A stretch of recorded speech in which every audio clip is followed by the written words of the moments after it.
Time you get well, the first sign of trouble, if you listen to the tape, is that they're supposed to play Nobody's Fault But Mine, and Jimmy starts playing Since I've Been Loving You, and then Ooh. stops because he doesn't know what he's doing.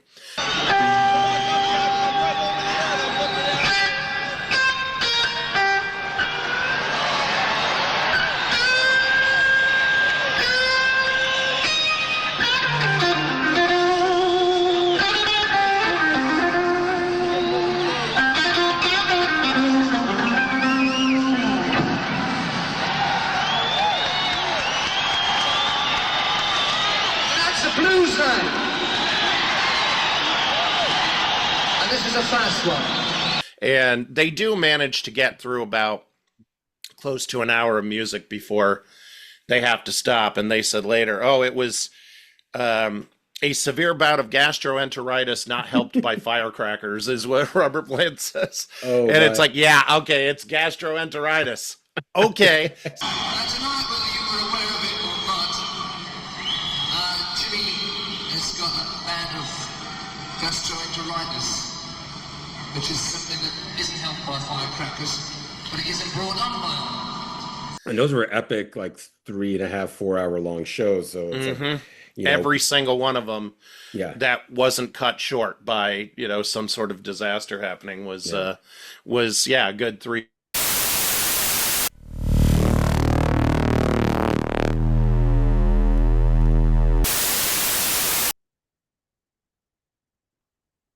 Oh,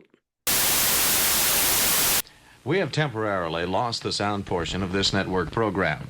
The trouble is along network lines, and engineers have been notified. The trouble is not in your home receiver. We expect the sound to be restored shortly. Meanwhile, we will continue with the picture portion of the program. I'm very good. Nice to see you. Nice to see you too. How you been? Oh, something went crazy here. Yeah, I know. Are you Suddenly seeing I'm that? seeing your face on your screen. My That's face weird. on your screen, I mean. Yeah, that's really weird. Mm-hmm. All right, I'll stop the video and then restart it.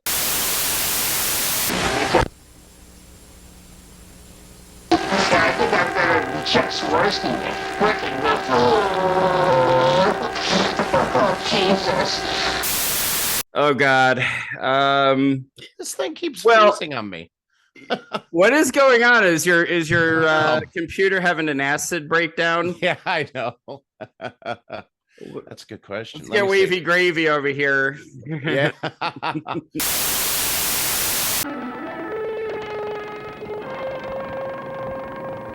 You'll enjoy Commodore Travers. He sets a good table. I wonder if he brought his personal chef along with him to Cestus 3. Probably. Can't hear you this time, though, Scott. There we go. There it is. Nope, there it goes again. I like this one. The world's fastest waving high thing there. I have no idea why it's doing this. I don't know either. And I weird. swear to God, I did not dose you. No, I.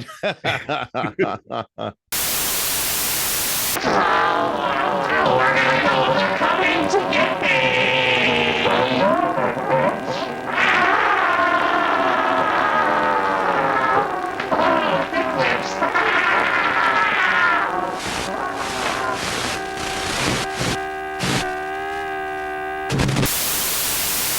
Is that okay now? That's better. yeah. It was just I didn't hear you for a sec, but Oh, that's weird. hmm. Yeah, very strange. It could be my connection. You never know up here. Oh yeah. That's another thing that drives our producer crazy is that, if I'm not hardwired into the modem, then, weird things happen. And so, Oh yeah. and Joe Travers, who's been the Vaultmeister for the Hey. Zappa family. Shout out to you. Joe. Yeah, wait, we should get Joe on here. I almost thought about getting Joe, calling Joe and say, hey, you want to just jump on and say hi? But I didn't ask him. Oh I will next time. Yeah, yeah. I'd love to have you again next time because Please, I would love to. And as a drummer, I mean, I got to see Zappa play Zappa once, Oh, in yeah. Chicago, and Joe Travers was playing drums. Like, oh, it's that guy. It's the Faultmeister. So It is. that's I didn't know Joe when I first uh, saw Zappa play Zappa. So this would be the first tour. So it's 2006. oh wow. And I didn't know him. I met him at that show, but he did, I hadn't written a book yet. So there was no reason for me to tell him, who I was or what I Yeah. did. And later I was contacted by Joe after my first book came out. And he said, this is great. And, this is a help to, me and my research and all this stuff. And I wasn't even thinking, like somebody of that, Yeah. sort of magnitude would like any of this stuff. And when I first met Joe, it was backstage at this gig in New York in, I guess it'd be 2007 probably. Oh. And Dweezil was there at backstage, and I handed him a copy of my first book, and he looked through it and he said, "You're an asset to my family." And I just thought, Oh. wow. Whoa.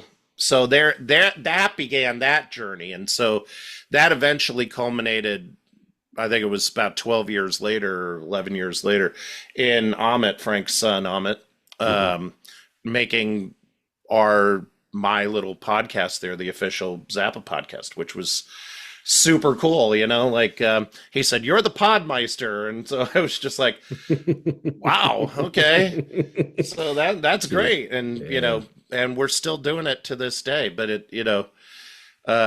So when you started, that was going to be my question about your podcast journey. What made you want to do this podcast? well, I got into, there were other people doing music podcasts. I know our show was pretty early, but it wasn't that early because there were going back to, God, probably, let's say 18 years ago or so, maybe.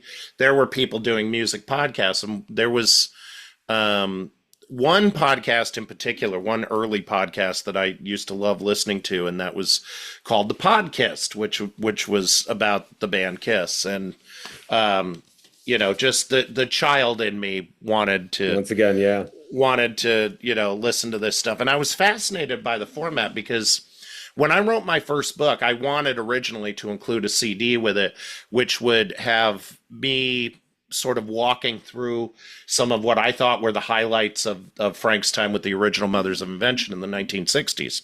And I never got around to doing that, which was probably a good idea because I had a good thing. I mean, because I later had a relationship of sorts with Gail Zappa, Frank's widow, and I don't think she would have very much approved if I had taken the initiative to go and do that. So these podcasts that I was listening to, and in particular the podcast, the way it was set out, the way it was set up was, it was kind of like what I wanted to do with that CD. So, information, discussion, some music, and then more information and discussion, rinse and repeat. And for a while, I just was really enjoying these shows because it seemed like at the time, initially, every music podcast was about Kiss. There weren't really any other, like these guys were just getting together and banging this stuff out. And so in 2011, I just said, well, I'm going to put something out there for Frank, what the hell? And that's how that started, yeah. And what kind of gear were you using at this point? Like, so I love hearing like these, the humble beginnings of podcasting. It's humble. I used a combination, honestly, of the speaker on my iPhone and my laptop to do the recording. There were no microphones. There was no other than what was built into to whatever I was using. And you could hear it. I mean, it was just because that's how those shows were made. And I didn't really think at the time, professionalism? What the hell's that?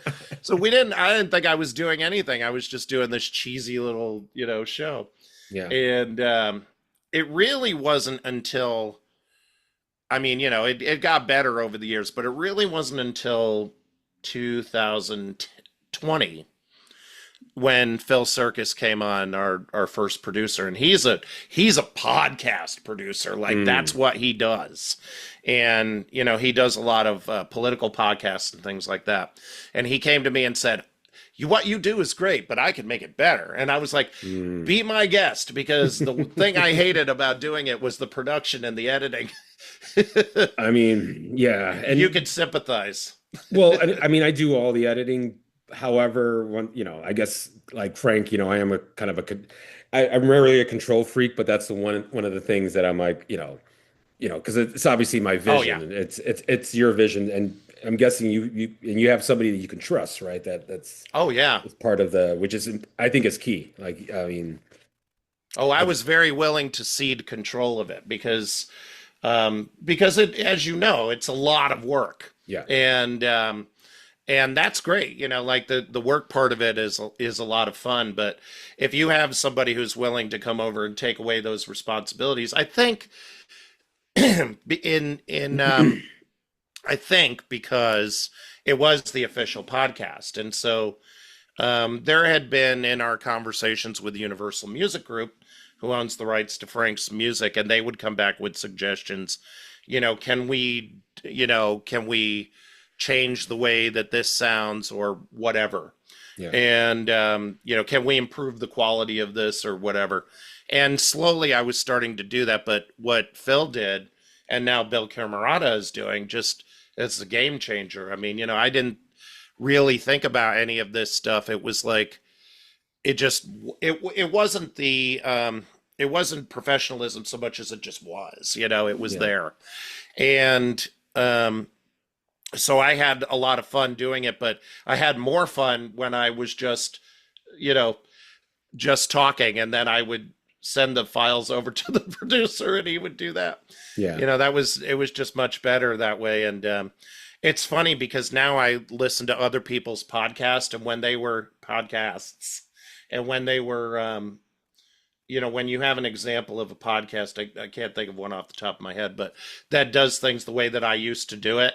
Now I can hear and I go, oh yeah, no, this is great, but it could be better if you did this. You can't really do that, but the one that comes to mind is the Another Kind of Mind podcast, the Beatles. Yeah. But that one in particular I really enjoyed. However, the audio quality is not that great, but the information, however, is like is what you're there for. Yeah.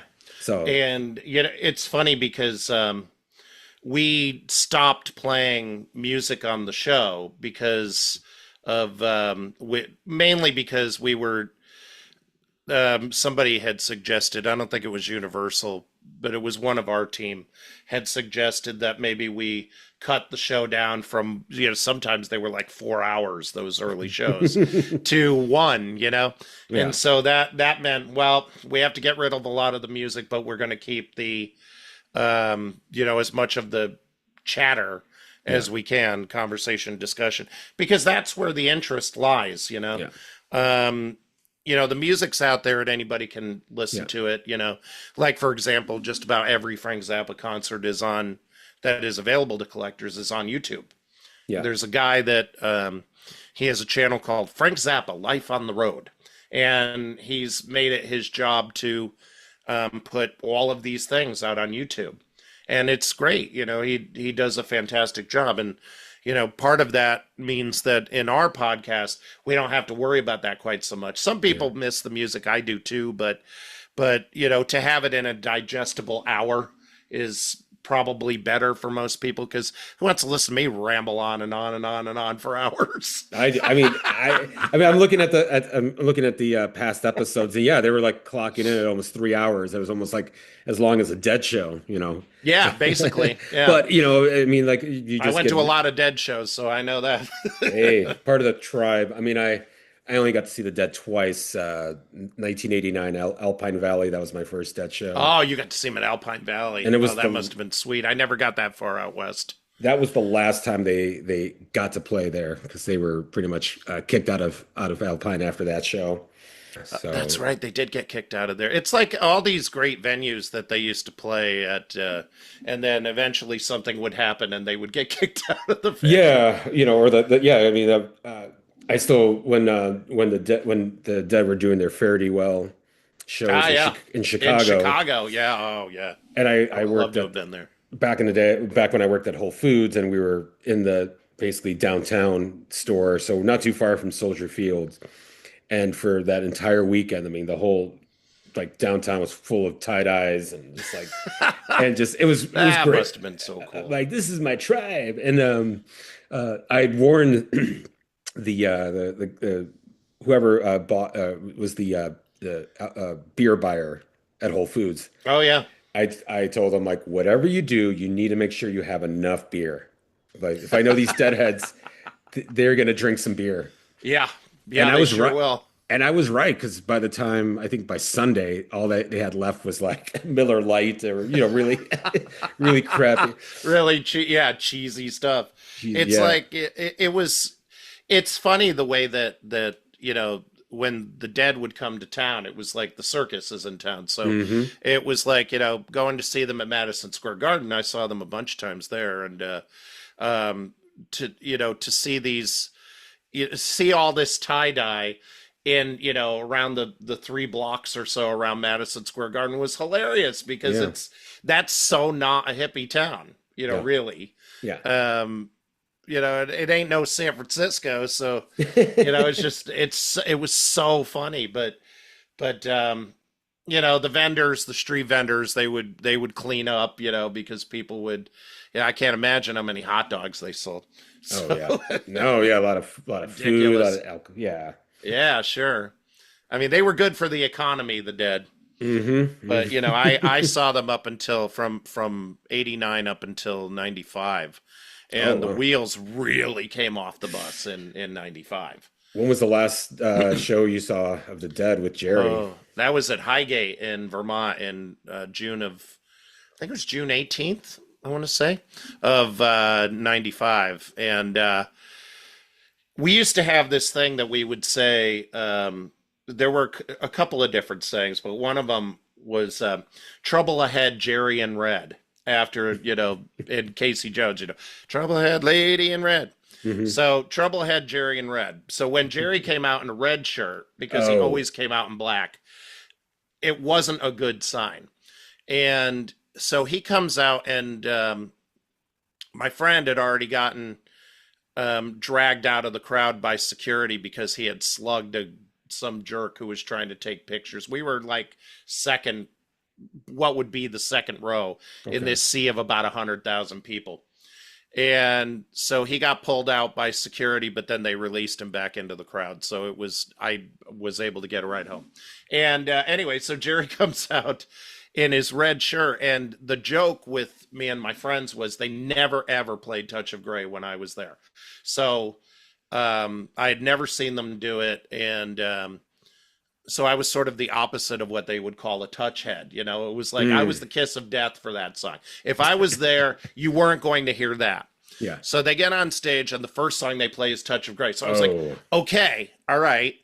And the intro just goes on and on and on for a while. And I'm like, okay, yeah. And then he starts singing, and instantly the wheels come off he's like, it's gotta be 110 degrees on the stage. He looked like he was going to have a stroke right there and then. He was straining to do just about anything. It was really hard to watch.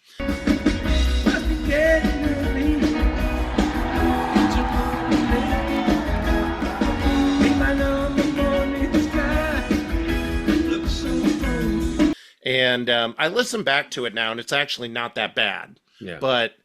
But I just remember this because I had seen them on the spring tour, and it wasn't great, and it was like these guys really need to stop and get him some medical attention. Yeah. And but the experience at Highgate was so bad for us that we had tickets for Giant Stadium a couple nights later in New Jersey, and we just gave them away in the lot because we were just like, I can't watch I can't watch this disaster happening. And then like 6 weeks later, he died, which I was not, it was horrible, but I wasn't shocked, Yeah.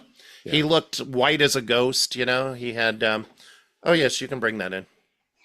My wife is bringing me tea. Oh, thank hey. you. Ooh. No, it's hard. Hey. Have it. Say hi to Angel. Hi, Angel. That's Hello. my wife, Michelle. Hi, Michelle. I see you online all the time. Yes, he sees you online all the time. Oh, Yes. By the way, Scott, I want to say you have a very beautiful family. Oh, thank you so much. I don't deserve them really, but I mean, I feel the same with my girl. kid. I'm like, my girlfriend, I'm like, how can I have such a beautiful woman in Oh, my yes. life? Yeah, absolutely. I mean, Michelle and I have been together for 32 years. Wow. So that's a long time. And we next year will be married for 29, right? Yes. So it's a long time. Yeah. And my daughter is 29, so it's just funny how time flies. Isn't it? I mean, since I've been following you on Facebook, I feel like I've seen your family just like, just span time and just seeing everyone grow up. And yeah, that's so cool. Thank you so much. Yes. I mean, I wanted to ask you too. This is the part where I get to interview you. Yeah, so please. I wanted to compliment you on your escape from Whole Foods. Thank you. 4 years. It was the greatest thing I could give myself, and it was like right at the tail end of Hispanic Heritage Month. So I was like, yeah.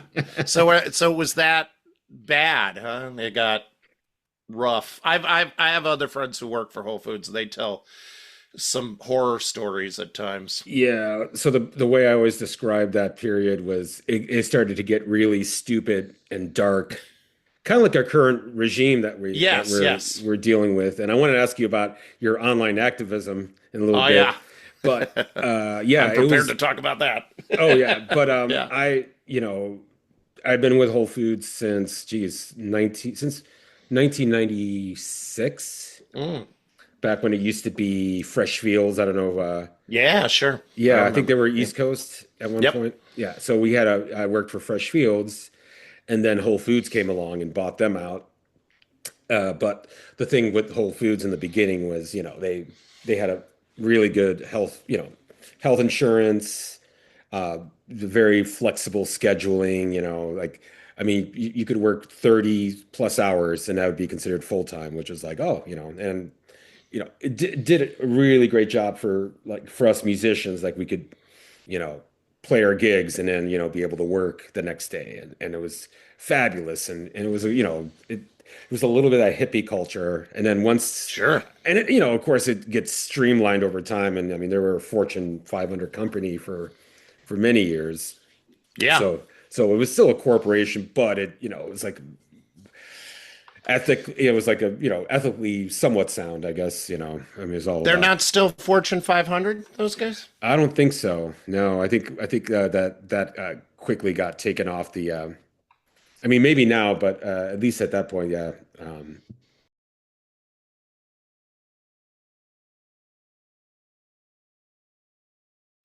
That's crazy. Yeah. Yeah. It's just, I think it's like anything that starts with good intentions and that gets taken over by corporate, controlled interests. And it's just, it pollutes the intention. Yeah. And, I've heard some, I mean, there's still an advantage to shopping at Whole Foods, let's say, over a lot of other corporations, but it's still a corporation. Yeah. And I mean, I have such mixed feelings about it. So when I heard that you escaped from there, I was very happy for you. Thank you. And that was, so I was working for the company up, even up until Amazon bought us out, which was kind of, and that's a crazy thing because that, there was a time when Whole Foods was the corporation gobbling up all these, mom and pop health food stores. Yeah. So I mean, it's not like it's, not like they were, innocent. They were angels at all because they were doing the same thing. Like, it's Amazon type stuff. Yeah. Yeah. But they would keep the staff. That was always the thing. Like we buy the store out, but we also keep a lot of the former employees and however that goes. And then once Amazon bought us out, which I believe was 2017, and that was, and a lot of the old school Whole Fooders that I worked with were like aghast because a month before, our former CEO John Mackey was going on saying, "Oh, I'm never, Whole Foods is not for sale. We're not gonna get bought out." And then a month later, of course, yeah, because they already knew that. Yeah. I mean, that's it's the silly thing. I used to work just as a kind of a side job for this company called CD Universe, which was they were kind of. I don't think they were maybe they were pre-Amazon, but they were just that kind of business model, Yeah. And they stayed around. Actually, it was a very cool little family type of structure, / organization. And they stayed around until basically Amazon ran them off the face of the earth, Yeah. They wound up having to sell porn DVDs too in order to help the bottom line. That's how it ends for CD That's Universe. how it ends. But then Amazon started doing the same thing, so it's just it's ridiculous. I got all my Edwood porn from there. So because he did porn. He wound up. It's all terrible. It's all like, Actually, Michelle, my wife, said to me tonight, she's like, "Do you ever actually watch any of that?" And I was like, I usually will give them a sort of cursory spin just because it's so bad that, that much like, Ed Wood, for those of you who don't know, is widely known as the worst director of all time.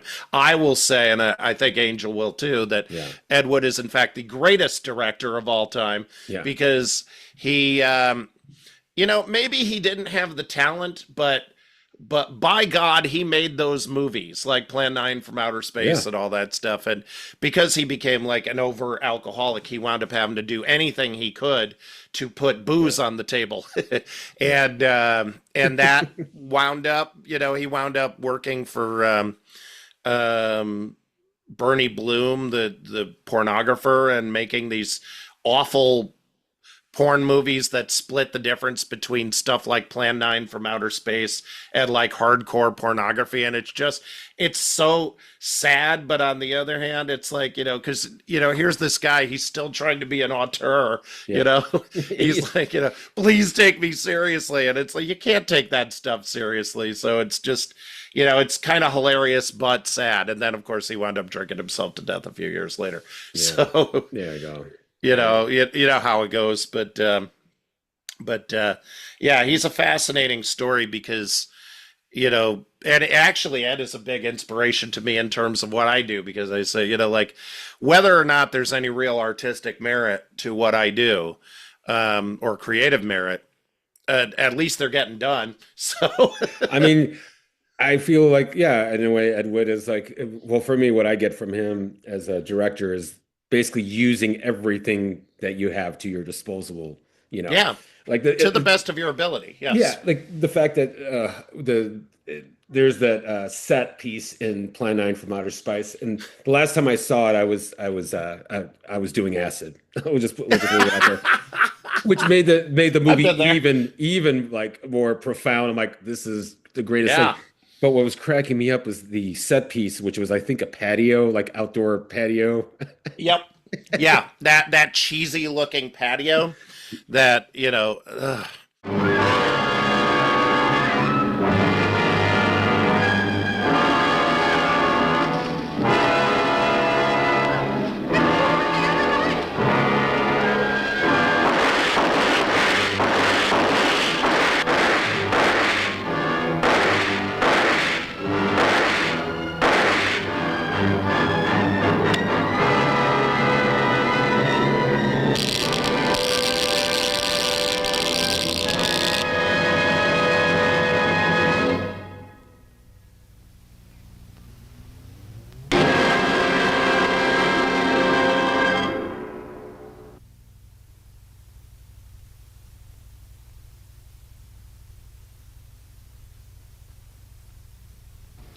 What do you make of that? I mean, and really the patio, if you're looking at Plan 9, is one of the nicer set pieces, because at least you can think, oh, that's a patio. Whereas they have the cockpit scene at the beginning of the movie where the pilots are flying over and they see this flying saucer. That's it. You could look at the back, what's separating the cockpit from the rest of the plane. It's obviously a shower curtain. The control columns that the pilots are using are obviously cardboard. It's just, it's like, and I read the other day that somebody said, Edwood sets are blissfully unreal, like the way that a child thinks a stick is a gun, that kind of thing. You got me that time, Mac. This American Flight 812 requesting...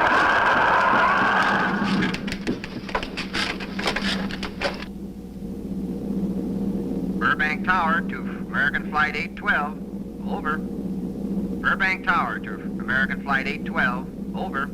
Holy mackerel. Burbank Tower to American Flight 812. Are you in trouble? Trouble? Take a look for yourself. What in the world? That's nothing from this world. And I just thought, that resonates with me so much. Yeah. Yeah. I mean, that's the thing, like you can, you put your heart on film, the world rejects it, but then, Ed got the last laugh, didn't he? Because he got to be really famous. He just had to be dead to do it. Yeah. And, and I think the fact that, Tim Burton made that brilliant movie, which cost my favorite movie of all time. I love that movie. And actually, my girlfriend went to see it in the theater when it came out. And they were like the only two, she was with a friend, and they were the only two people in this theater. And I actually have a story about that, because the night it came out on the Friday, Michelle and I were going to go see it, and there were two showings. It was like over here in Waterbury, Connecticut, where I live, and there were two showings at let's say 7:30 and 10 o'clock. And so we said, all right, well, I want to see the 7:30, but we'll go eat dinner and then we'll go see the 10 o'clock showing. By the time we got to 10 o'clock, they'd already pulled the movie because there was nobody there. Oh, wow. So I didn't get to see it until it came out on video. And I loved it because I was already a big Ed fan, Yeah. And it's such a great movie. Like, it's my favorite Johnny Depp role. That kind of thing. It's done with love and care. Yeah. And even if it doesn't necessarily have a lot to do with the reality of his life, it's still, I can forgive that because it's such a great movie. Yeah. And it had a bigger budget than Plan 9, that's for sure. Yeah. I can tell you this. It had a budget that was, because I just read this, 100 times greater than every Ed Wood movie combined. Wow. Wow. So you can imagine how much these movies actually cost to do it, Yeah. I mean, what does $20,000 get you in 1956? Well, it gets you Plan 9 from outer space, The only thing is you have to do is get baptized or something. Oh, yeah. You just have to get baptized. That's it. Yeah. Well, and I was just talking about this movie with my girlfriend, and one thing the scene there's so many memorable scenes, but I think the scene when we were talking about was when they were filming that movie with the octopus in the pond. All right, let's shoot this fucker. Great. Where do I go? You'll be fighting with the octopus. Out there? Yes. What happened to the stream? Well, this is going to look a lot better. We have to match it to the stock footage of the octopus underwater. Oh, for Christ's sake. God damn, it's cold. It'll warm up once you're in it. Fuck you, you come out here. Hey, throw me that whiskey.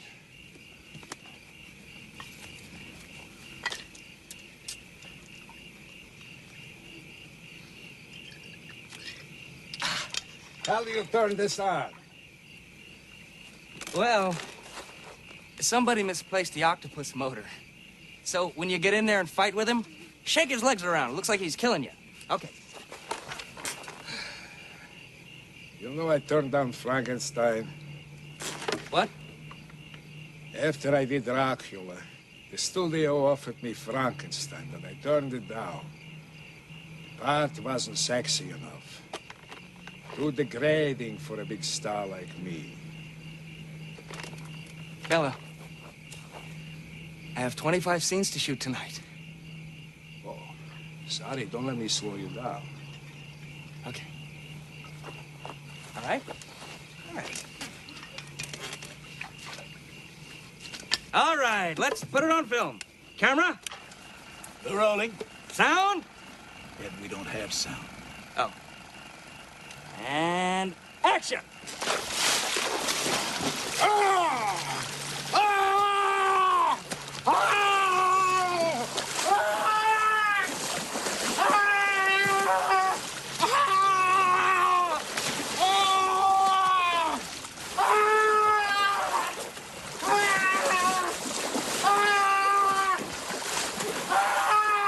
And cut!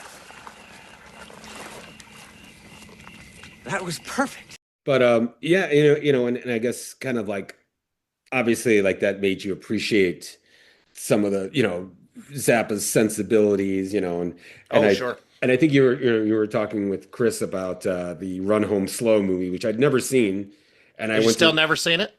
I checked it out after listening to your episode, and let me tell you, it is like the most poorly lit movie I've ever seen. Like it is incredibly dark, and I mean that literally. It's, yeah.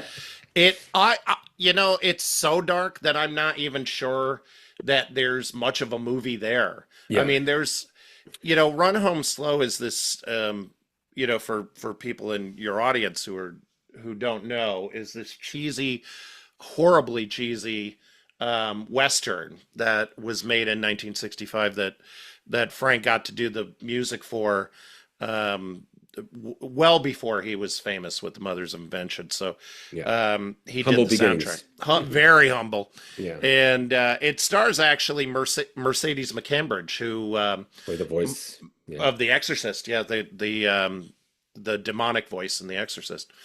What an excellent day for an exorcism. You'd like that? Intensely. But wouldn't that drive you out of Reagan? It would bring us together. You and Reagan. You and us. So, I got it, God, probably 20 plus years ago on VHS. And so even worse than the one that you can see on YouTube. Oh, yeah. And it was tough. I mean, even if you got a good print of that film, that would be a tough film to sit through, because there are huge long stretches where nothing happens. It's the basic story is that, this family, the kids of this guy who was a cold-blooded killer in this town, they wind up killing like the sheriff or somebody, and then they go out on the run, and the entire movie basically is them on the run. There's no, other than what happens between the kids, there's no drama, there is no action at all. There is just, and the most notable scene is, what Frank called the nymphomaniac cowgirl, right? Having sex with the hunchback brother Kirby next to the rotting carcass of the family donkey, and that's literally the most memorable thing about the movie. Kirby,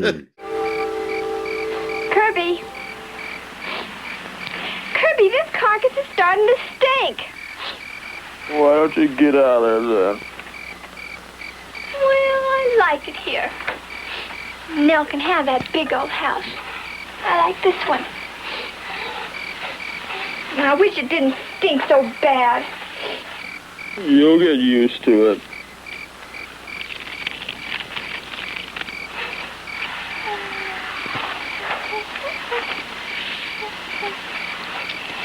Kirby, you're still fooling with that book. You know something, Julianne? It says in here somewhere that we can be saved. I remember that. Saved? For what? Well, you know, saved. Oh.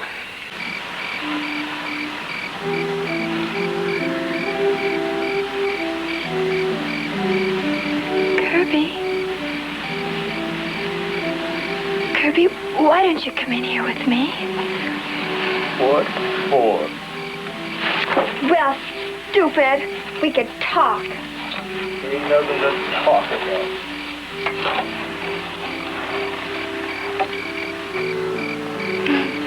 Well, then we could listen. Listen to what? Listen to the moonlight bouncing off a rotten carcass.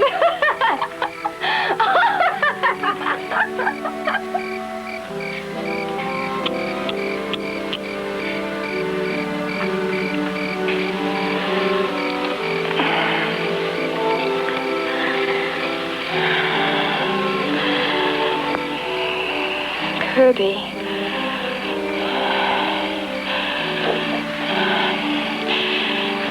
Kirby, please come in here with me. We can have fun, Kirby. Nice fun, Kirby. Come on in here, Kirby. Please come in here with me. That's the boy. Come in with me. Come on in here. I actually was talking with Linda Gay Scott, who's on Facebook, who plays the nymphomaniac cowgirl. Oh, and, okay. Yeah, she's actually on Facebook, and sweet lady, politically misguided, but a sweet lady. And well, what are you gonna do? Yeah. And she doesn't really remember much of anything about making that movie. And I said, I'm not really surprised, honestly, because it's a blip in her, yeah, in her career. I mean, the most notable thing about that movie is that it got made, and that Frank did besides the fact that Frank did the music, of course. Yeah. Yeah. You know, it's just, you know, but it's not like The World's Greatest Sinner, which was the other movie that Frank did in his pre-fame days. He did the soundtrack for. Yeah. That was the first one, and that movie is genius. Have you ever seen I've watched bits of it, and I mean, I love Timothy Carey.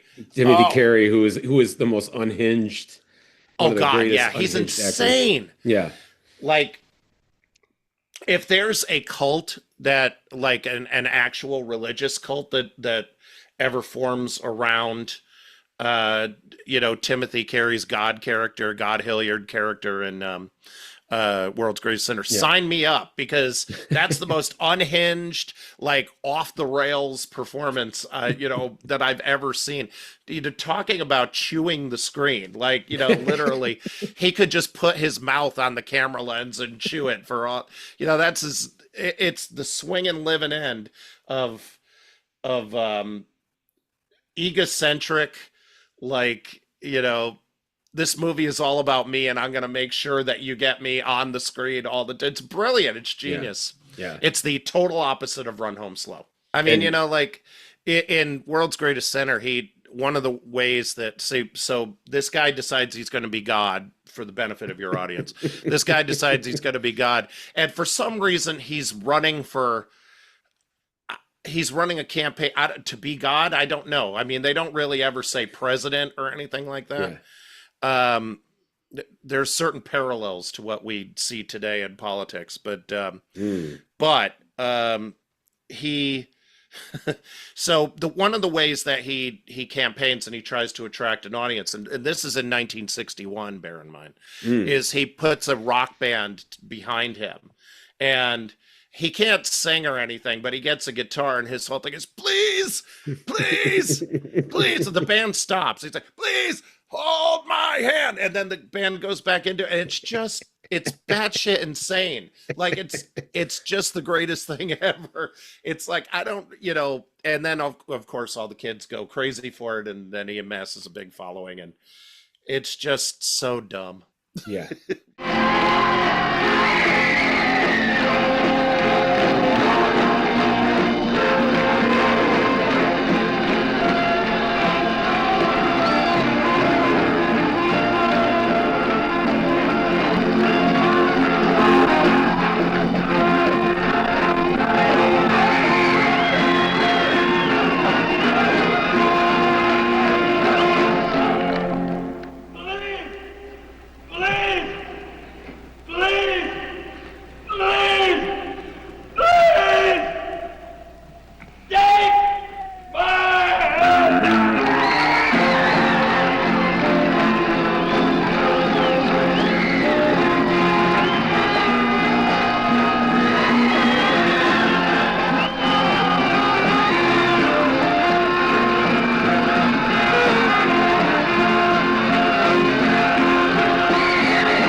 ahead. And of course, I think a few years later there was that Peter Watkins film with the singer from Manfred Mann. What was that name? Paul Jones was his name. Yeah. Paul Jones. What was the name of the movie? Oh, I'm looking at it right It'll now. come to me. It'll come to me. Yeah. Not the committee. No, which that's No. that's also Yeah, the committee he did. Yeah, that's with and of course Pink Floyd did the Privilege. Privilege. That was it. Yep. Yeah, and of course the committee. Great movie. Peter Whitehead was the director who did Tonight Let's All Make Love in London. Yep. Here's this is where my Pink Floyd connection. This is where my Pink Floyd starts to come out. And yes. Which, speaking of which, I'm going to chat with Abigail DeVoe next month. Ah, Abby. We love Abby. Abby's been on the show. Yeah, no, I just listened to that your episode with Abigail, which was just, I mean, that was the meeting of the minds right there, all in I want to get her back on the show. Actually, I want to have her on the show with Pamela DeBar. Yeah, I think you were talking about you guys or those two meeting up. So yeah, I still want to do that. I had to wait. We've had a production halt while Joe Travers has been on the road, which he was with former Zappa guitarist Mike Neely, who Mike, and Yes. they just got off the road, so we're going to be able to go back into production. But yeah, I'd love to get Abby on there to do these things. You should be on the show one of these days. Oh, I mean, I will not say no. Well, and I want to get into about that because one of the things that one of the questions I was going to ask about was favorite Zappa eras. But let me tell you about when I first heard of Zappa, or the first time. Yeah, please. So. Yeah, I was I was pretty young when I saw Zapp on SNL. Wow, you got to see him on there. So it was like a rerun, and I'm like, so obviously like I saw the mustache and the nose. I'm like, oh, who is this guy? And doing Dancing Fool. So I had that kind of in my head. And years later, I was like 13, and I went to the Blockbuster near my house and got to rent a video, and I'm looking, and all of a sudden I see 200 Motels. Oh yeah, yep. And I'm like, oh, I remember this guy, with the mustache. And I'm like, oh, Ringo Starr's in it. Oh, I gotta check this out. And I took it home. I can't wait to find out what you actually thought of it when you first saw it. I was befuddled. I was like, what am I looking at? What is, I'm like, first off, I don't see Frank anywhere. I mean, he pops up here and there. His presence is... He's really not in it much, though. No. Like, his presence is all over it, yes. Yeah. But he doesn't ever talk to the audience. No. So, he never says an actual line of dialogue. No. That's weird. I never thought about it, but it's true. Well, I mean, he wrote a lot of that, so.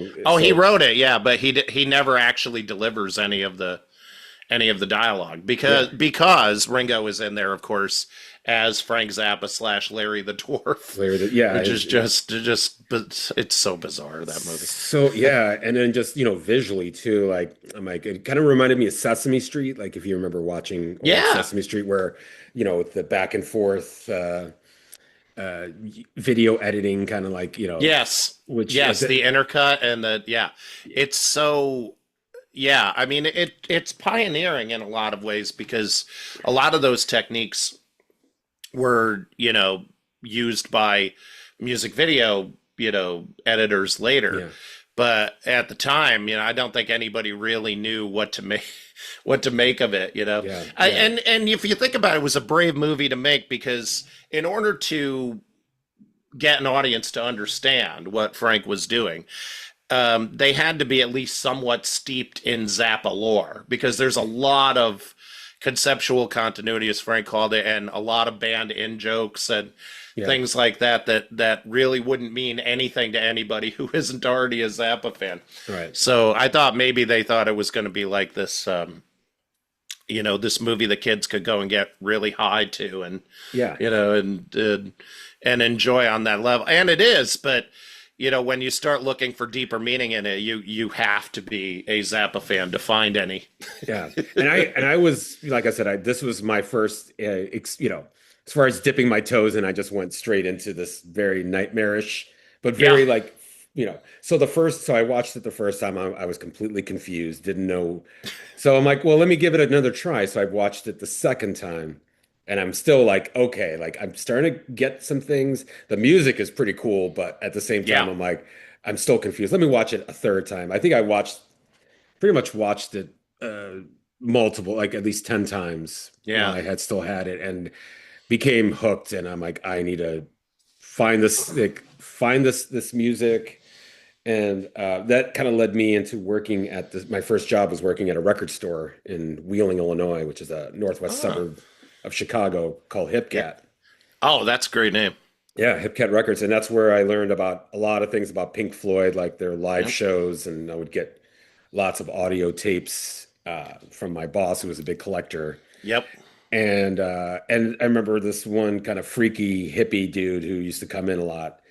And he just like, he's like, oh man, you're getting into Zappa? It's like, yeah, like, what should I check out? It's like, oh man, you got to check out, what do you say? We're only in it for the money and Lumpy Gravy. Oh, there you go. All right, great. And I'm like, back when they used to do the Ryko twofer. The twofers, yep. Yeah. And that blew me away, but what really got me was Lumpy Gravy. Yeah. One of my favorite albums of all time by anybody. I love that record. It opened me up to, obviously, like, the Beatles kind of introduced us to psychedelia and like even music concrete, but Zappa was it. I mean, that's way beyond, and it's an album that I don't get tired of. I will never get tired of that record, in either the original Capitol version or the final Verve version of the album.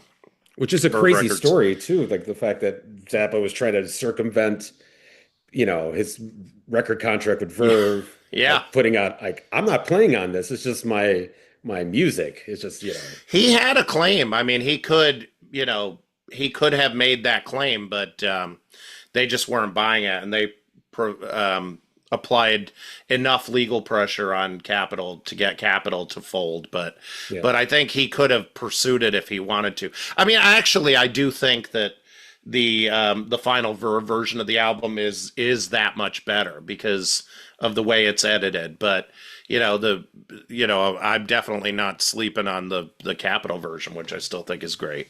It's just there's something about that final version of the album that it's its own world, just like a lot of Zappa albums. It's its own world, and you step inside that world, and you're no longer in your own world. You're on the world that Frank is giving you there. That's the way I look at Lumpy Gravy. It's one of those albums. It's magic, Only money. We're only in it for the money is the same type deal. Yeah. And when I finally heard what that record was intended to sound like, minus the re-recorded, that also changed. And there's a lot of that in with Frank Zappa's discography, where he was trying to push out one version. As like any great artist, director, like Francis Ford Coppola, re-editing, The Godfather 3 so that people can watch that and stomach it, Isn't it weird though? It's so, for me, even more so than say Cruising with Ruben and the Jets, which also has new bass and drums on it. We're Only in it for the money was almost like culture, sort of a form of culture shock when you hear the original compared to because and Joe Travers and I have had this conversation where a lot of us who grew up with Frank's music in the 80s, that was the version of We're Only in It for the Money and Cruising with Ruben that we were intended to hear. Like, that was marketed towards kids like us who were used to bigger drum sounds and, fatter bass and stuff like that. And my first thought when I heard the original was, that it sounds almost lo-fi in comparison. But now, see, that's the version of the album that is cemented in my mind as the version of the album. So when I go back to the 80s remix, it's like, it sticks out more than it did. But I mean, but I can't sit down on that record either because, that was just, those were the versions that we heard, Yeah. I'm glad that he didn't release the remix of Lumpy Gravy at the time. I'm happy that we got on that twofer disc that you were talking about. I'm happy that we got the version that we did. Yeah, yeah. And that, I know. I mean, Lumpy Gravy, I would just listen to on repeat and just, try to kind of decipher every little nuance of, Yeah. It's such a fascinating album. And I don't, like Frank said, like he could have intercut that, or he could have cut that together any number of different ways. But I think what he did was just, like a lot of his work was just genius, Yeah. I mean, who thinks like this, I mean, that opened up, with my brother and I, as far as like our, musical sensibilities, which led to us being, starting a band down the road and just kind of, I mean, even now, when it comes to like, editing, we always think of Lumpy Gravy, like, what would Frank do on Lumpy Gravy? And see, that's good. That's a great way of, because when we started in my early days, like my first band, the Passport Band, that I was sort of guided, at least in principle, by Frank's attitude of, well, why not? Like why don't you just play this very slow grinding, instrumental music, and then put 10 strobe lights at the end of the stage and turn all the lights off in the house, and then wait to see how fast you can get rid of all the people in the room. I mean, that's what we used to do. So, is there any of that on video or anything documented? I wish. Well, there are some things on video, but that particular one is not. Yeah. I know it made a lot of people sick. That one was called that thing was called Flicker, and it was just, it was supposed to be, and you had to wear, if you were on stage, you had to wear sunglasses, because if you didn't, you might have an epileptic seizure. And I think at the time we were trying to see how fast somebody would have a seizure. I don't know what we were thinking. We were young, Yeah. So well, you're seeing how far you could drive the audience to madness. Yeah. Actually, in one of my old bands, or one of my earlier bands, we had one of our bandmates actually had a seizure on stage, because we had really? We had projections going on. It was my old band, the Arthur Lane, and oh, that's a great name. Thank you. Scuzzy, bluesy punk rock, basically, is what we were fishing out. And we had projections going on. I mean, it was like total groovy psychedelic thing. And afterwards, so you never look at the screen. So we didn't. So we couldn't see anything, but it was flickering. And then next, like my our bassist came to me. He's like, "Oh man, I had 2 seizures while we were playing." I'm like, "What?" Yeah. For real. I'm fine. But no, he was, I'm like, oh dear. So, I mean, it was just, it was so hard when we did the thing with the strobe lights. It was so hard to look out and, so I just like looked down at the guitar or the piano if I was playing that, and just, and just concentrate on that, and we only did it once because it was just too. I don't think the house management at the Edmond Town Hall were very happy with us either. They didn't have insurance for that, I guess. Hopefully somebody knows CPR in the audience. Yeah, it's a now it's more of a consideration, because fuck your insurance, we would have done that at the time, but it was we were kids. That's there you what go. Kids do. With a dream in your heart and a song. Song in your song, or song. What is it? A dream in your and a song in your heart. What is it? Dream in your head. I don't know, something like that. Something like that. Yeah. But so back to the podcast. So how did the whole thing happen with you being affiliated with the Zappa family? How did that, because you were doing this podcast independently of no affiliations with the Zappa Family Trust? I mean, I had affiliations going back, I guess, some affiliation going back to the late aughts. So the 2009 was the first time I got credited on a Zappa album cover, which was on the Greasy Love Songs album. It's because I helped Gail Zappa, Frank's widow, had sent me an email saying, can you find we're going to use this piece of Frank talking for the album. Can you find what that music in the background is? Oh, and it's a track called Secret Greasing, it's called. And it's basically Frank reading the biography of Reuben and the Jets from the back of that album. And there's music playing in the background. And all we knew was that initially was that it was a song from Frank's record collection, because it's from this radio broadcast he did on KPPC in December of 1968, November of 68, where the most incredible 3 hours of radio broadcast ever. He comes in and plays stuff from his collection. Oh, right. Yeah. And it gets very, at one point they leave one of the records on the turntable and it's just playing the scratches on the grooves at the end. Yeah. And they leave it going for 45 minutes. Oh. And they start taking dedications for the scratches and everything. It's the greatest thing I've ever heard.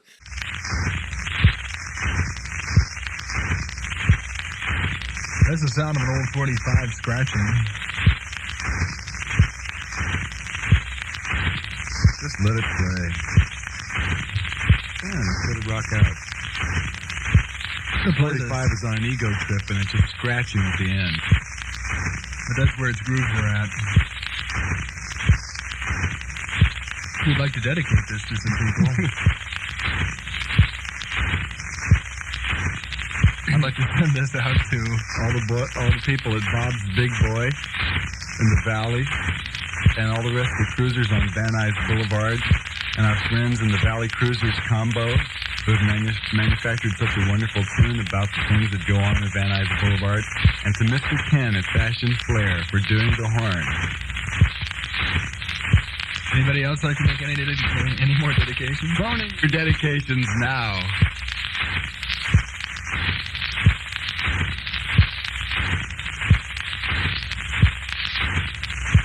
And so anyway, Gail asked me, from this broadcast, what is that record? I said, that's Benson's Groove by Big J McNeely.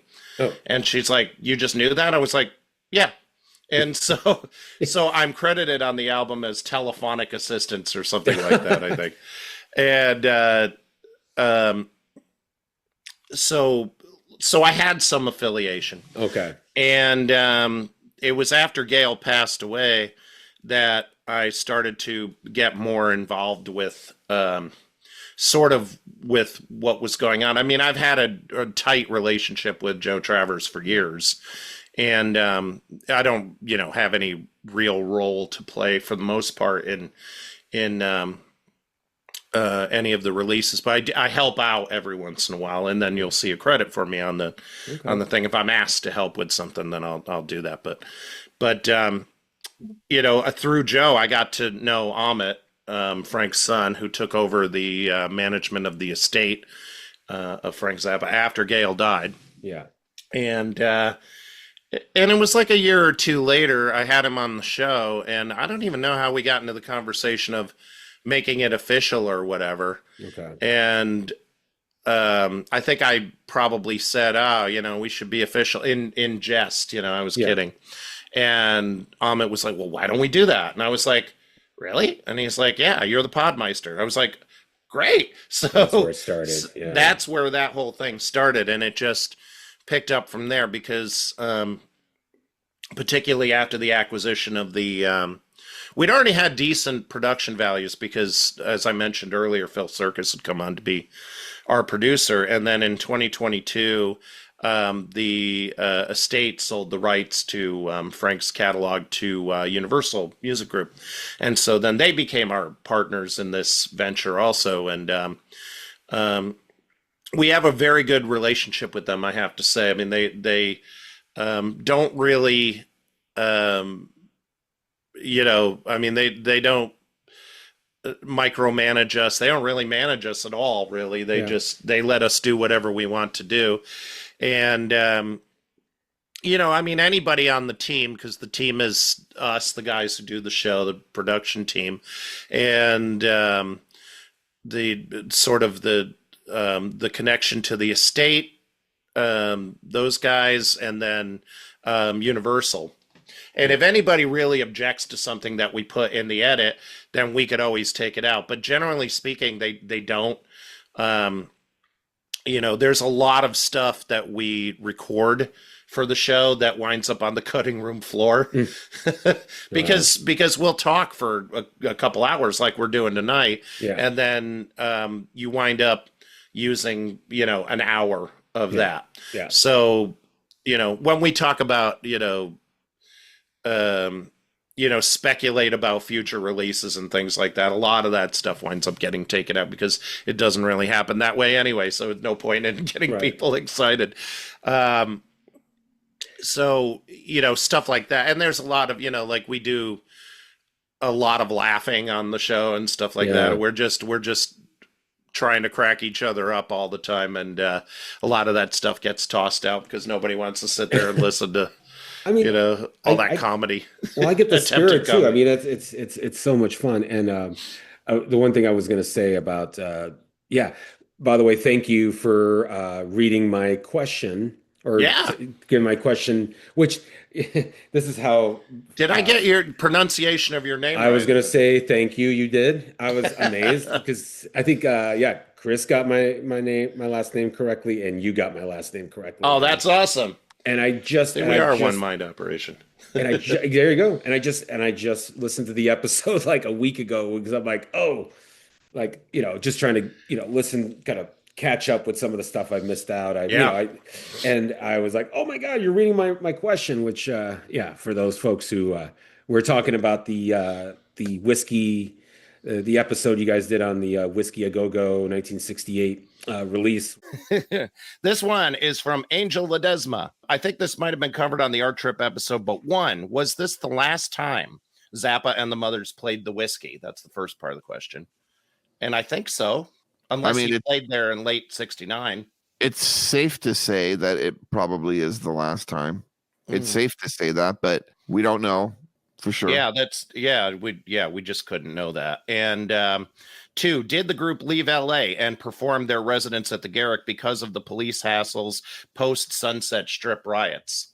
Well, it was, yes. I mean, they had the opportunity to do some work in New York. So they went in 66 and they played like the Balloon Farm and whatever. And there was problems in LA. I mean, there was nowhere to play.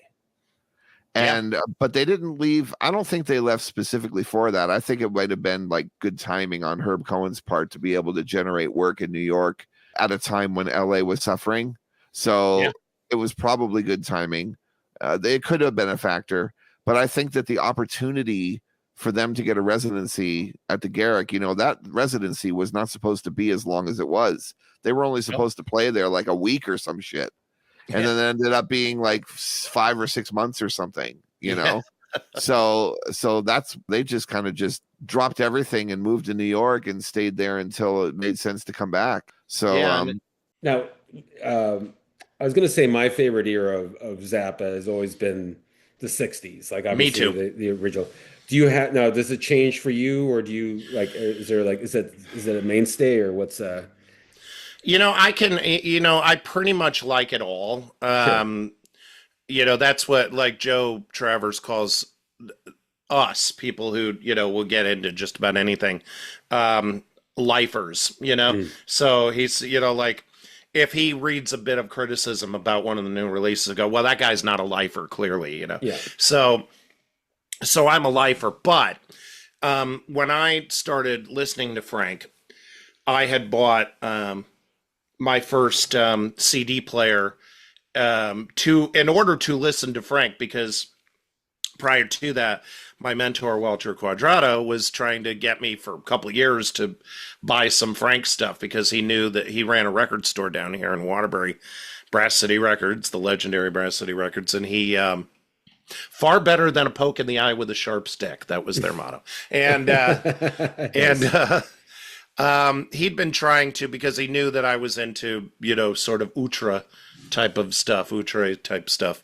And, so he said, you got to listen to Frank. And, in 1985, $35 for a copy of Freak Out, that was a lot of money back then. Yeah. For something that you didn't know if you were going to like, Yeah.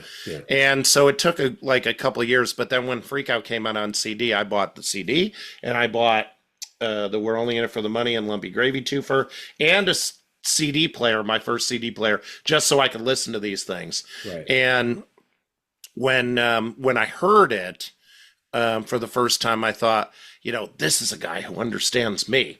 So when I think about what my favorite era is, it would always have to be the 60s, because that was the first thing that I heard. It was the same thing for Walter, because Walter bought his first copy of Freak Out in 1966.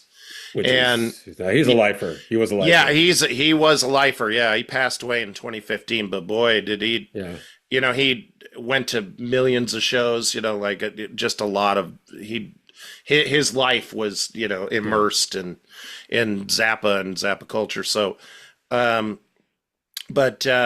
for him, that was his favorite period also.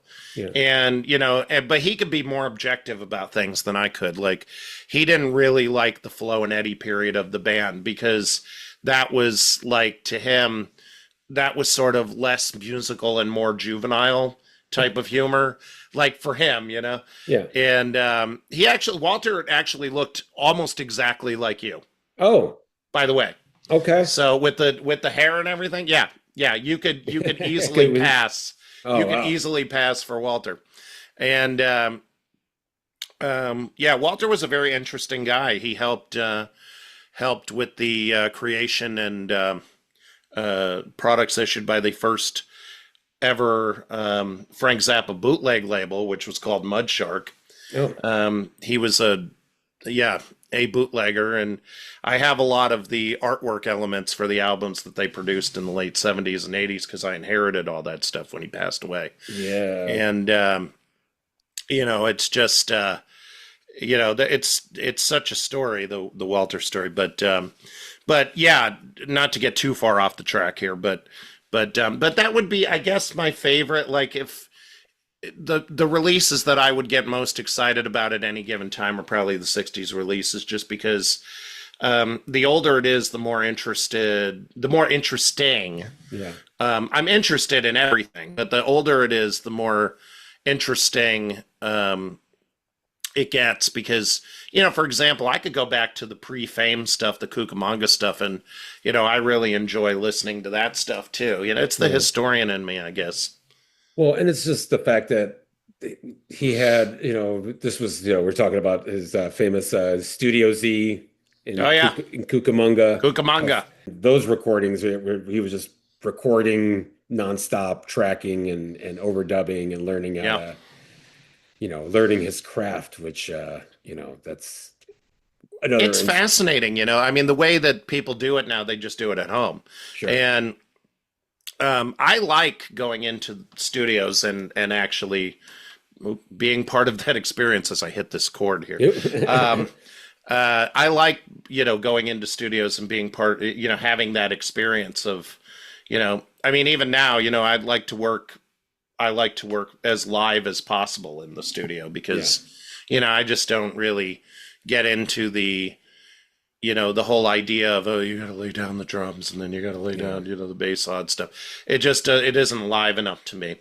Look at all the Velvet Underground albums. Those are basically live in the studio. Yeah. So, and a lot of the early Beatles stuff. Yeah. All that kind of stuff. So, it's all about the vibe, I think a lot of it is just about just capturing a vibe. And if you can do that, then it's going to be successful just because of that. And then we can worry about whether the music is any good after that. Yeah. Exactly. I mean, because I never think anything that I ever do is good. But then I realized later that it kind of doesn't matter, whether I do, because if somebody, like, say, in my family or whatever, likes it or whatever, Yeah.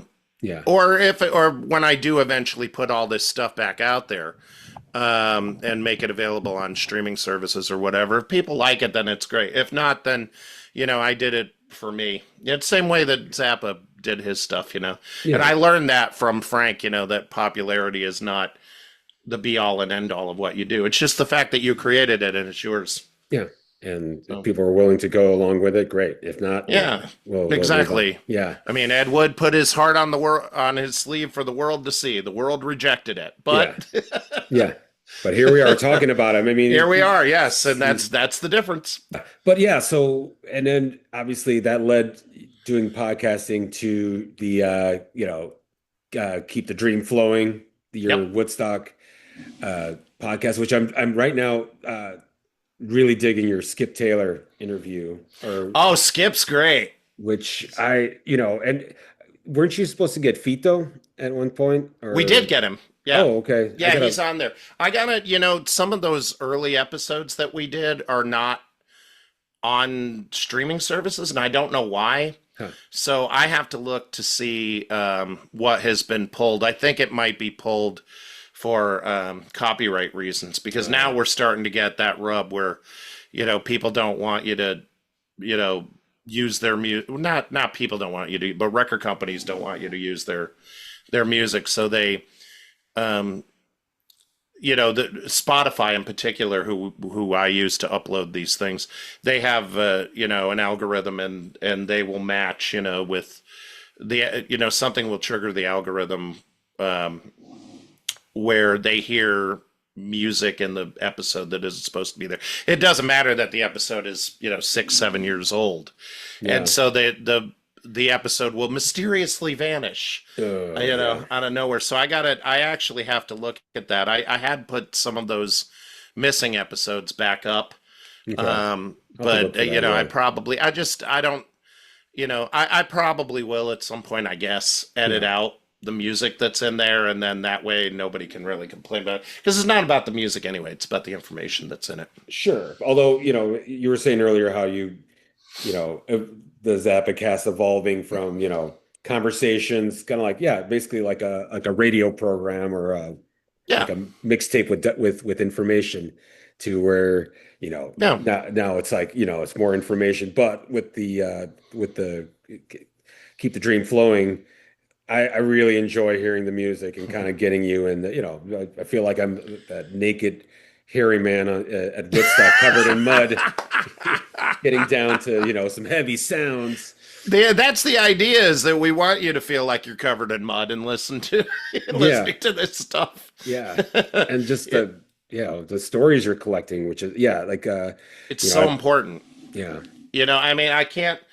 Up until recently, see, we were the people who started doing this, and then I'm affiliated with the museum at Bethel Woods, which is the museum that's on the site of the '69 Woodstock Festival, and they recently have started, I guess, inspired by what we've been doing, collecting these audience stories, because I've been telling them for years, these stories are important. You have to get them while you can. Yeah. And so they've been collecting them, but I don't know if they're going to do anything with them, but it is our job to collect as many of these stories as we can, because, to me, what I've always said, and I say to people who have been on the show, I could interview Carlos Santana tomorrow, and I could ask him about Woodstock, but I'm going to get the same stories that he always tells, And a lot of the artists, like the major artists, the same way, if I talk to, Pete Townsend, who is one of my great idols, or Roger Daltrey. Sure. But you're always going to get the same stories, and it's the audience stories that you will never get anywhere else. And I think that that's the most fascinating stuff. Yeah. Because the other stuff is out there. It's in the books. Like, anybody can read that stuff, but not anybody can read this. And so it's a repository of all of this knowledge that's just captured for history. It's so important for history. It doesn't matter if if it brings in any money or it does any of that stuff, it doesn't matter. All that matters is that the stories are there, and that's the currency is the stories. I mean, and I mean, I also want to thank you for giving Sha Na Na their place at the table, because they were. I love those guys. That your 3-parter with Henry, what was it Henry Gross, Gross and Donnie, yep. And God, they're really a fascinating bunch. People don't really give them a lot of respect or credit, but they are really a fascinating bunch, and they've got some stories to tell, boy. Yeah. Donnie is another one. Like, I may be on the opposite side of the political spectrum from him, but he's really, he's an intelligent and thoughtful guy, apart from that one thing. Yeah. Just that it was so fascinating. One of my goals in life is to try to get all of them together at the same time and just let them talk to each other, about their experiences. And I hope I can do that one of these days. Yeah, no, but I'm looking for, and speaking about, being on the opposite end of politics. So yeah, since I've been following you on Facebook, I've seen, I appreciate your online activism, which I think is just as important as like getting on the streets or, writing. Oh, thank you. I think it is very important. Yeah. But one thing I always notice is that you are one of the few people that are willing to argue with people, even if and you have a lot of friends who are on Trump the other supporters. side of like, how do you, because that would drive me nuts. I just unfriend people like the minute I start seeing things. But you, on the other hand, you're like, oh no, I engage. I'll or what. I think most of my friends know that even when it appears that I'm in attack mode, which comes, by the way, from the Zappa side of me. Yeah. If people think I'm in attack, I think most of my friends know that I'm not actually attacking them. To me, what I always say is, to me, you have to attack.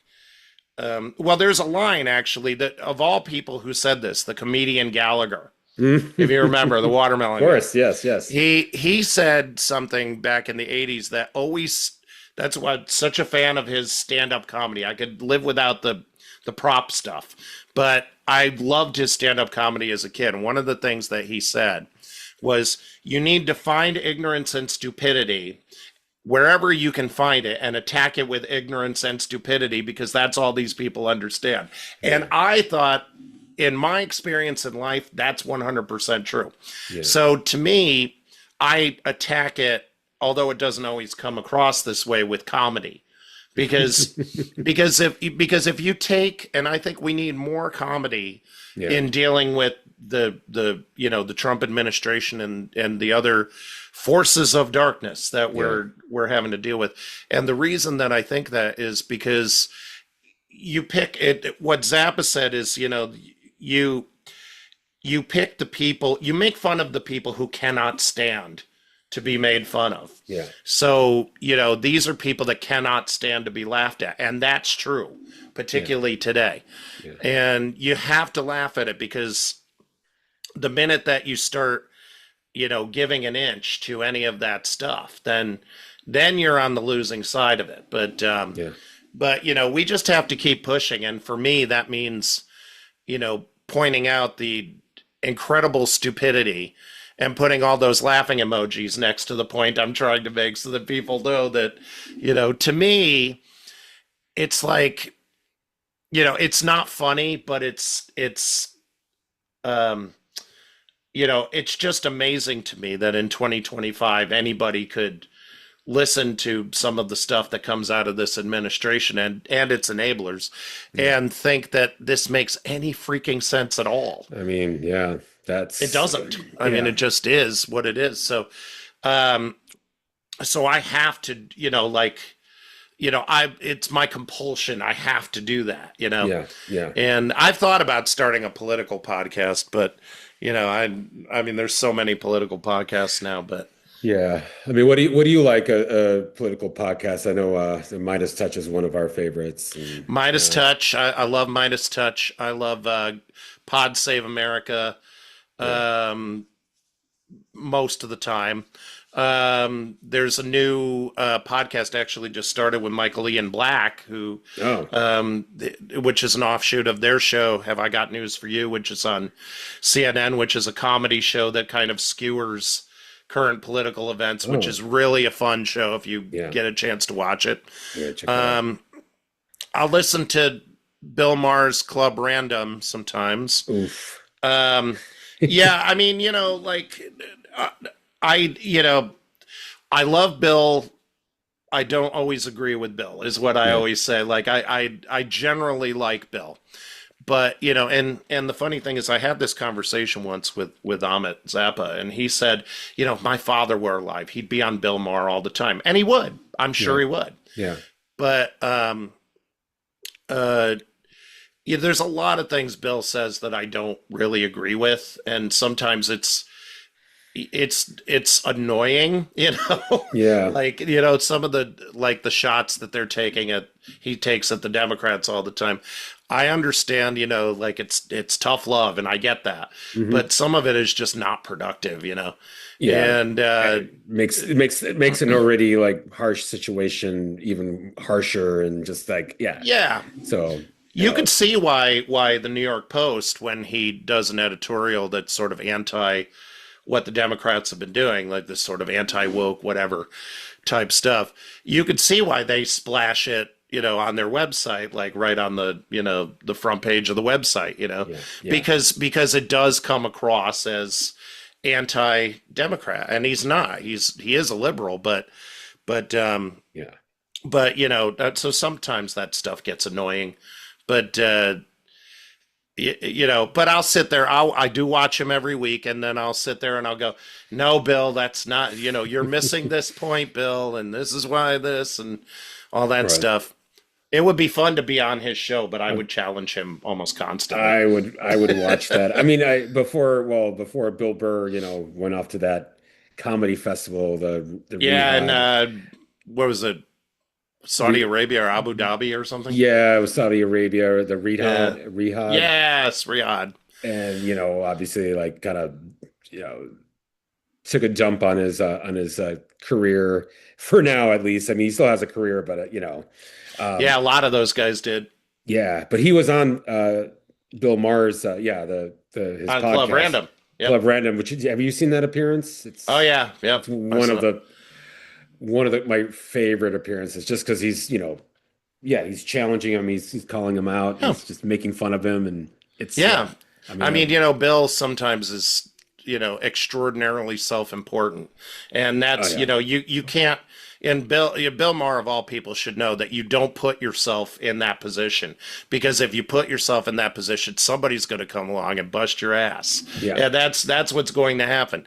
And I have to say that there are plenty of times where I'm watching Bill and I'm thinking, you're ignoring half the issue just to make the point that you want to make, and that's not helpful. Yeah. So that's what I would do. But, but he's also good at talking over his guests. So maybe you would never get to make that point, Yeah. Which I try to be very mindful of that with the show. Like, I always allow, kind of like how you are with the people that you talk with, and you share that space too with not only their guests, but you also have, multiple people helping you along, which that must be kind of helps you along the way as far as Oh yeah. I'm happy, when we do the Zappa show, I'm happy to let Joey do the talking as much as he wants, because he's the interesting guy. So whatever he says, I'm here to hear that, but I mean, I'm happy to just not talk as much and let people let people do their thing. It does, in the old days of the Woodstock show, I had another co-host who has since passed away, Jack Lukensky, and he used to sometimes cut people off in the middle of their thing, and I would have to say, no, don't cut them off. No, this is, it doesn't, this is their time, let them talk. Yeah. It's more fun that way too. Oh yeah. And you get, I think things kind of reveal themselves, and you start going to detours, but, I know we've been talking for over 2 hours, so I don't want to keep you too long. It's I know it's. We can always do a part two. Sure. I would love to do a part two, but one thing I do want to end off with you is, and it's the question I ask everybody. because the big thing about the show is friendships and connections, and we have this is fabulous. Yes. Yeah. But one thing I always ask is, what are your recipes for a long-lasting friendship?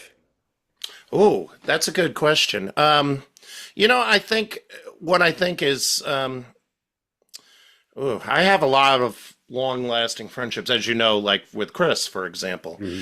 And I think that I think kindness goes a long way. I think empathy goes a long way. Finding a way to be genuinely interested in what your friend is doing. Mm-hmm. And I think just being there, having compassion and being a good listener and all those other things. I mean, it almost sounds trite, but love is the key to a long-lasting friendship.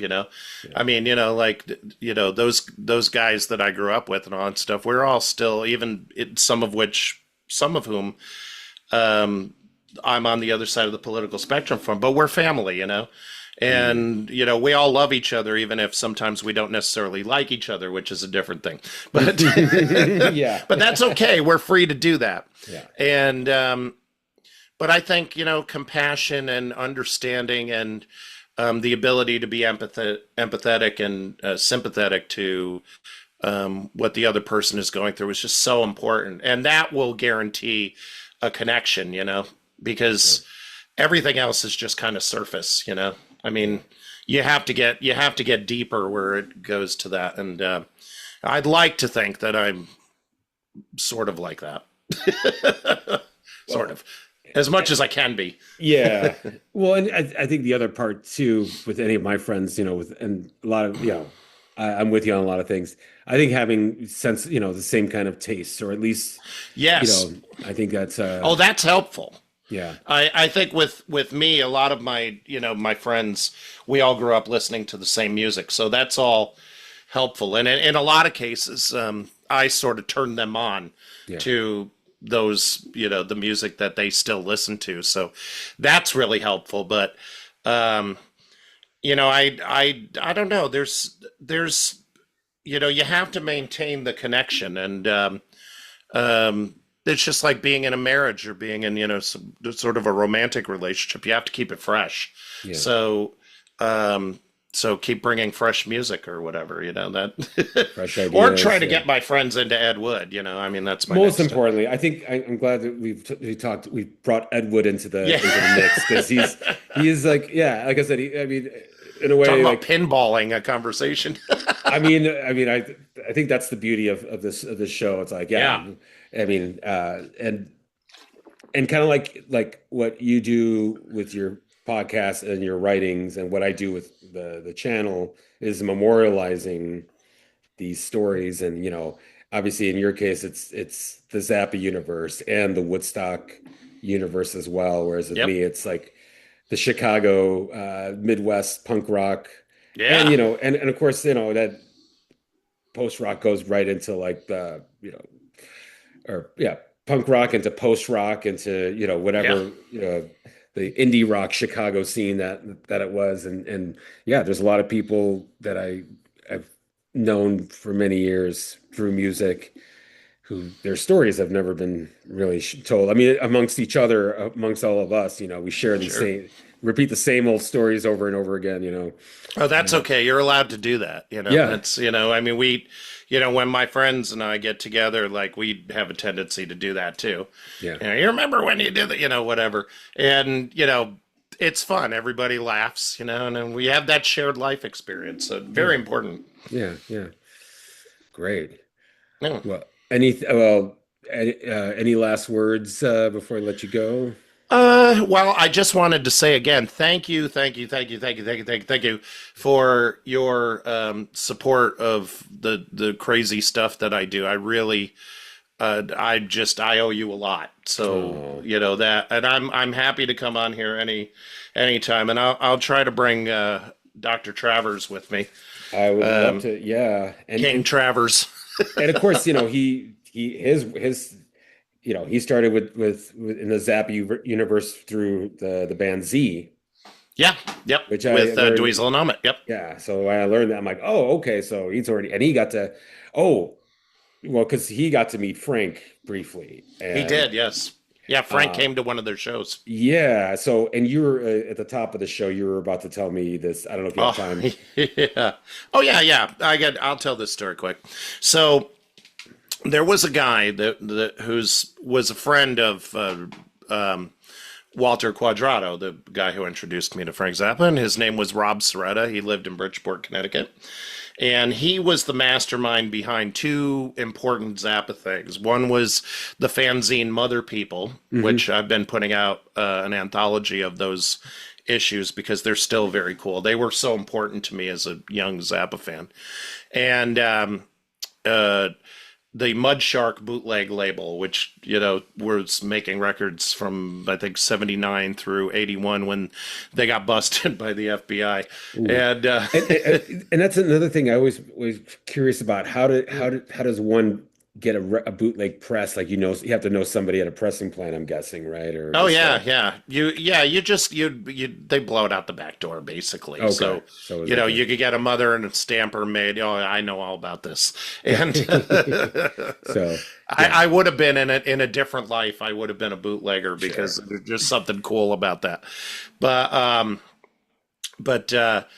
So anyway, in '89, when Frank was doing the book tour for the Real Frank Zappa book, Rob asked me if I wanted to go to B. Dalton Booksellers in New York and meet Frank, get my book signed. So I was just like, yeah, sure, of course. So, I was going to go meet my idol, right? And we'd stand in line, felt like all day. I finally got up, and it's my big moment. Hi, Lucy. And hey. It's my big moment, and he takes the book, and I said, I have everything that you've ever done, including the bootlegs. Oh, he stops, like before he could start and he gives me the eyebrow. He turns his head, he gives me the eyebrow, tilts his head, and then he signs the book and just hands it back to me. It doesn't say a word, and I was just like, all right. So you bear in mind that I'm 17 at the time, so. Rob gets his book signed, and we go out of the bookstore, and he's walking out. He starts walking much faster than me. He's going, it's the stupidest fucking thing I've ever heard in my life. And I didn't care because I just met Frank Zappa. I was just like, I didn't care. So that was my experience meeting Frank. And then, I don't know, a couple years later when Frank was really sick, there's a guy named Jerry Fialka who used to work for Frank over at Frank's company, Barfco Swill. And Jerry called me at my apartment in Woodbury. I guess this would be 90, 91, 92. And he said, all right, call 818-PUMPKIN, which was the official Zappa hotline. He said, call between 2 and 4 our time on Saturday. Frank's going to be answering the phones. Oh. And he said, don't tell anybody, but Frank's going to be answering the phones. So I called. Joe Travers somehow found out. He called and talked to Frank. And we had a short but, very cool chat. And so, I got to tell him, what he meant to me, and he's just, thank you very much. He just said, right. Like, you didn't mention bootlegs this time, right? No, I knew better. Well, it's almost like the story. One of my favorite stories, Zappa, is when he got for his birthday gift, he got to make a phone call to Edgar Varese. Same thing. And and only got in touch with his wife, but didn't he talk to him? I think that was, or he did. Yeah. Okay. Said something like, he told him that. He lived in the desert because Varese had written this piece called Désert. Yeah. And he said, I live in a desert. He's a kid, what else are you going to say? So that was very cool. I mean, it was just, to have that little bit of time with him was wonderful. And, Joe he went to one of the shows that, Joe did with Dweezil and Ahmet, and that must have been horribly intimidating. Sure. Because they told him like 5 minutes, I think, before they went out, like, Frank's here. Uh-oh. No pressure, but Frank's here. No pressure at all. Oh, man. Yeah. So it was great. Awesome. So I want to have you on. Yeah, let's Yes, talk please. offline. Check out Scott Parker, Substack, Frank Zappa Research, The Continuing Adventures. Yes. Pitching $5. Ride 'em, cowboy. Yeah. Check out ZappaCast. Great for long train rides and lonely nights. If you're it cleans you, thrills you, may even keep you from getting busted. There we go. And then keep the dream flowing. Celebrating the history of Woodstock 1969 for those who are obsessed, like I am, with all the, not just the concert or the movie, but all the in betweens and the. Yeah, I'll send you the Woodstock Complete project. Actually, Chris, I think when you guys were talking, mentioned that it's like, and I'm like, oh, how do I get a hold of that? So yeah, it's a ridiculous amount. I'll send it to you. I have it on my Google Drive, so sure. But this has been great. Thank you so much. Yeah, thank you for being. And I'm glad that we could finally, hopefully one day meet in person, but at least getting this started. Oh yeah, for sure. Yeah, this is awesome. So I'm happy to come back anytime. Anytime you want me back. I'll be back on here. All right. Beautiful. All right. Well, have a good night. All right. You too, brother. Thank you so much. And thank you, everybody. Yeah. For listening to this nonsense. It'll look even kookier with editing. So. Well, that's okay. That's good. Yeah. Thank you, Angel. All right. Thank you, sir. Here's my time of dying.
Well, anyway, you get the idea. It's a work in progress. We will get there. Thanks for listening to this nonsense.